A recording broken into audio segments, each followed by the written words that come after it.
Well, it was in 1989, and the internet already existed in that you could send email, but there was no websites, so there was no HTTP, there was no HTML, there was no space or things you could click through.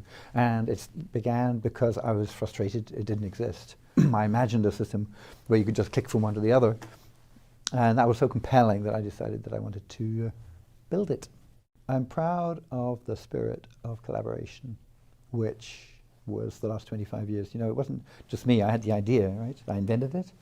And then, in fact, it was taken up by all kinds of people over the world. I get an email from somebody saying, "Hey, Tim, I've set up a web server with a dinosaur exhibit on it," or something. Or, "Hey, I've got an art exhibit."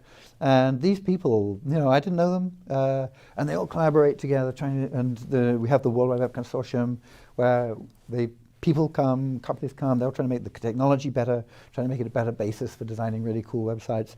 That spirit of international collaboration has been absolutely awesome for the last 25 years. If you actually think the power you have when you have a web browser compared to the power of somebody who doesn't. If you're starting a company, you want to start a company in New York, and you think of a name of a company, and you search for it on the web, and if the company, or the name's already been thought of, you try another one. You're in an African village, and you don't have a web browser. No, you can't do that. You can start a company, and then it isn't until a long time later you realize that somebody else has done it somewhere else. There's lots, lots of little things we do to do with health, to do with just keeping a family together, communicating with friends. So the difference in power between somebody who's got the internet and somebody who hasn't is now huge. Also really important for democracy.